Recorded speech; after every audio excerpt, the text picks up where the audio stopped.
Hello dear students, CG jobs and education के इस video में मैं हेमंत आप लोगों का बहुत बहुत स्वागत करता हूं।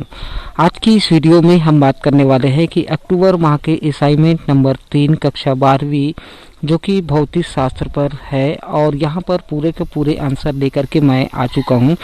तो यहां पर आप लोगों को इसी प्रकार से अगर आप भी सही सही लिखते हैं तो आपको कहीं ना कहीं ये अच्छा से अच्छा अंक दे करके जरूर से चला जाएगा। और यहाँ पर पहला नंबर का जो प्रश्न है जिसका ए है कि सिद्ध करो कोई क्षण चुंबक और धारावाहिक परिनालिक एवं जैसे चुंबकीय क्षेत्र उत्पन्न करते हैं। तो इसका उत्तर भी आपको उसी प्रकार से लिख लेना है। तो यहाँ पर इसका उत्तर इस प्रकार से आपको लिख लेना है। तो चलिए यहाँ पर आपको दिखा देते हैं कि यहाँ इसका उत्तर कुछ इस प्रकार से होने वाला है।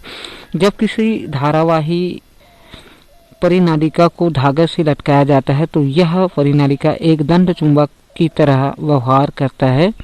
अर्थात जब धारावाही परिनालिका को धागे से स्वतंत्रता पूर्वक लटकाया जाए तो यह उत्तर दक्षिण दिशा में ठहरती है। जब किसी परिनालिका में प्रवाहित धारा की दिशा को बदल दिया जाए तो इसके सिरों पर ध्रुवता बदल जाती है। उसके बाद आपको एक पॉइंट बनाना है कि यहाँ पर लिखना पड़ेगा कि क्षण चुंबक का एक धारावाही परिनालिका की तरह व्यवहार करती है। ये आपका हेडिंग लिख लेना है। उसके बाद जो आपको इस प्रकार से लिखना है, माना परिनालिका के केंद्र O से x दूरी पर dx मोटाई का वृत्ताकार लूप है जिसमें फेरों की संख्या ndx है। अतः धारावाही लूप dx के कारण उसकी अक्ष पर बिंदु P पर चुंबक क्षेत्र इस प्रकार से आपको जो चित्र है इसको आप इस चित्र को जरूर से आपको बनाना पड़ेगा। इस चित्र को आप लोग देख लीजिए। जब भी चित्र बनाए तो आप लोग पेंसिल का उपयोग जरूर करें। तो इस प्रकार से dB इज इक्वल टू ये फार्मूला आप देख सकते हैं। इस फार्मूला को आपको लिखना पड़ेगा। उसके बाद एक पॉइंट और लिखना पड़ेगा हेडिंग बना करके, वृत्ताकार धारावाही कुंडली के अक्ष पर उत्पन्न चुंबकीय क्षेत्र, जो कि यहाँ पर आपको एक फार्मूला दिखाई दे रहा है। उस फार्मूला को आपको इस प्रकार से लिखना पड़ेगा। देख लीजिए, इसी प्रकार से आपको भी लिखना है। तो इसको देख लीजिए बहुत ही आसानी के साथ इस प्रकार से जो फार्मूला है, और कहीं ना कहीं इसको आप अच्छा से लिख लीजिए। और इस चैनल में पहली बार है तो चैनल को सब्सक्राइब जरूर करें, और वीडियो अच्छा है तो वीडियो को लाइक करें, कमेंट्स करें। कोई भी समस्या हो रहा हो तो इस प्रकार से आपको देखने को मिल जाएगा। उसके बाद बी का उत्तर आपको जो प्रश्न दिखाई दे रहा है, क्या प्रत्येक चुंबकीय विन्यास का एक उत्तरी और एक दक्षिणी ध्रुव होना आवश्यक है। एक टेराइड के चुंबकीय क्षेत्र के संबंध में इस विषय में अपनी टिप्पणी दीजिए। तो यहाँ पर आपको लिखना पड़ेगा कि प्रत्येक चुंबकीय विन्यास से एक उत्तरी और दक्षिणी ध्रुव होना आवश्यक नहीं है। यह तभी सत्य होगा जब चुंबकीय क्षेत्र के स्रोत का परिणामी चुंबकीय आघूर्ण शून्य नहीं होगा। तो टेराइड के संबंध में इसको आप लोग लिख लेंगे। टेराइड के अंदर परिणामी चुंबकीय क्षेत्र का आघूर्ण शून्य होता है क्योंकि यह एक दूसरे के को सदिश योग के नियम से शून्य कर देते हैं। इस प्रकार से प्रश्न जो पहला का बी नंबर का उत्तर को आपको इसी प्रकार से सेम टू सेम आपको लिख लेना है। उसके बाद प्रश्न दूसरा में आप लोग देख लीजिए कि यहाँ लिखा हुआ है, विद्युत चुंबकीय प्रेरण के लिए लेंज का नियम लिखो। एक समान चुंबकीय क्षेत्र के लंबवत नियत वेग से गति कर रहे हैं। आयताकार लूप में प्रेरित विभव बल का व्यंजक स्थापित कीजिए। आवश्यक चित्र भी बनाना है। तो लेंज का नियम आप लोग देख सकते हैं। इस प्रकार से आपको लेंज का नियम लिख लेना है। विद्युत चुंबकीय प्रेरण की अवस्था में प्रेरित धारा की दिशा सदैव ऐसी होती है जो उसी कारण का विरोध करती है जिससे वह स्वयं उत्पन्न होती है। माना कि एक आयताकार लूप का इस प्रकार से पूरा जो दिया गया है इसको आप देख लीजिए। तो आप भी इसी तरह से आसानी से लिख सकते हैं। वीडियो अच्छा लग रहा हो तो वीडियो को लाइक जरूर से कर लीजिए। तो यहाँ पर आप लोग देख लीजिए कुछ इस प्रकार से आपको बनाने हैं। जो भी फार्मूला दिया गया है 5B is equal to VLX इस प्रकार से बनाना है। एक समय के साथ परिवर्तित हो रहा है। फैराडे के विद्युत चुंबकीय प्रेरण के सिद्धांत, जो भी ये सिद्धांत दिया गया है इस सिद्धांत को जरूर से कर लीजिए। तो यहाँ पर E is equal to -BLV इसको समीकरण पहला ले लेना है यदि यही प्रेरित विद्युत वाहक बल है। उसके बाद प्रश्न तीसरा का ए नंबर पर देखेंगे, स्वप्रेरक किसे कहते हैं, स्वप्रेरक गुणांक का मात्रक भी लिखना है। तो स्वप्रेरक का यहाँ पर देख लीजिए आप लोगों के लिए।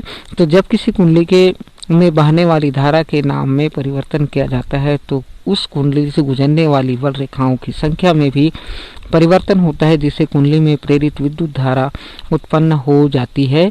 यह घटना स्वप्रेरकत्व कहलाती है। तो स्वप्रेरक गुणांक का मात्रक हेनरी के बारे में भी आपको एक पॉइंट बना लेना है। उसके बाद 3 का बी लिखना है। बी में 3B का प्रश्न आप लोग देख सकते हैं। परिनालिका में संचित चुंबकीय विद्युत ऊर्जा का व्यंजक परिनलिका के चुंबकीय क्षेत्र B क्षेत्रफल A तथा लंबाई L के पदों में ज्ञात कीजिए। तो यहाँ पर आपको देखने को मिलेगा, माना एक परिनलिका का स्वप्रेरकत्व L तथा धारा I है। तो इस प्रकार से जो फार्मूला लगा हुआ है उस फार्मूला को आप लोग जरूर से इस प्रकार से कर लीजिए, तो आपके लिए बहुत ही अच्छा ये नंबर दे करके जरूर से जाएगा। तो इस प्रकार से संचित चुंबकीय ऊर्जा है वो आपको देखने को मिल जाएगा। ये फार्मूला आपको कहीं ना कहीं याद करना पड़ेगा, क्योंकि भौतिक शास्त्र का जो फार्मूला है उसको आपको याद करने पड़ेंगे। इसी प्रकार से आप लोग देखेंगे 3 का सी है, यह चुंबकीय ऊर्जा तथा संधारित्र में संचित स्थिर वैद्युत ऊर्जा की स्वरूप से तुलनीय है। तो यहाँ पर देख लीजिए इसका भी फार्मूला है। तो समीकरण 1 ले लेना है इस प्रकार से, उसके बाद हेडिंग डाल लेना है संधारित्र में संचित ऊर्जा का घनत्व, इसको हेडिंग बना लेंगे और ये समीकरण 2 हो जाएगा। उसके बाद समीकरण 1 और समीकरण 2 से दोनों परिस्थितियों में ऊर्जा घनत्व तीव्रता के वर्ग के अनुक्रमानुपाती होता है। उसके बाद प्रश्न क्रमांक 4 आपको देखने को मिल जाएगा।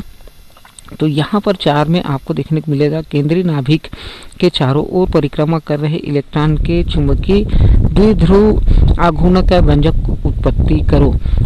तो यहाँ पर जो उत्पत्ति करो, तो यहाँ पर देख लीजिए सबसे पहले आपको नाभिक के चारों ओर परिक्रमा कर रहे इलेक्ट्रॉन के कारण चुंबकीय द्विध्रुव आघूर्ण, माना कि इलेक्ट्रॉन E है, एक त्रिज्या r त्रिज्या के वृत्ताकार मार्ग में v वेग से गति कर रहा है। यदि इसका परिक्रमण काल t है तो t is equal to 2πr by v लिख लेना है। तो यहाँ पर आप लोग देखें तो एक चित्र भी आपको पेंसिल के माध्यम से बनाना पड़ेगा।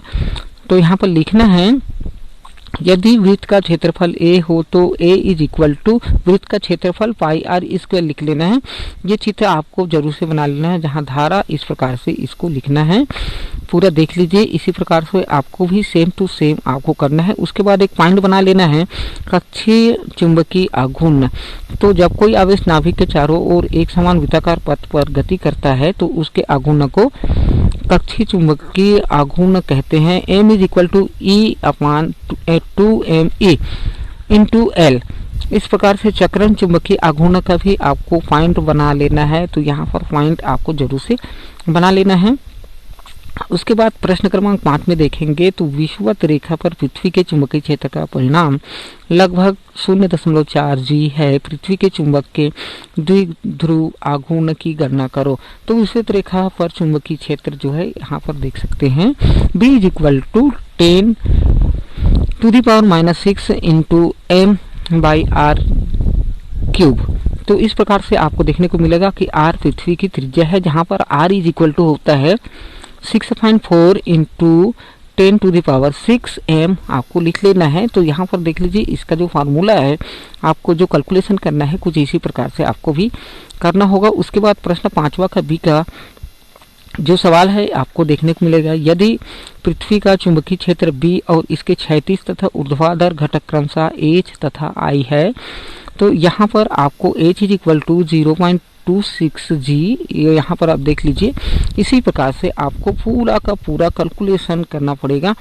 तो इसका उत्तर आपको देखने को यहाँ से आपको इसको मिल जाएगा। तो ये जितना भी cos theta is equal to ये दिखाई दे रहा है, इसको आपको करने पड़ेंगे। तो यहाँ से आपको देखने को मिल जाता है। तो इस प्रकार से सभी उत्तर आपको बारी बारी से जरूर से मिल गया होगा। उम्मीद है कि ये वीडियो से आपको कुछ ना कुछ हेल्प जरूर मिलेगा। अगर चैनल में पहली बार हो तो चैनल को सब्सक्राइब करने के साथ साथ नोटिफिकेशन बेल आइकन को जरूर से दबाएं। और वीडियो अच्छा लगे तो आप अपने जो दोस्त सहपाठी दोस्त है उनके साथ जरूर से शेयर कर लीजिए।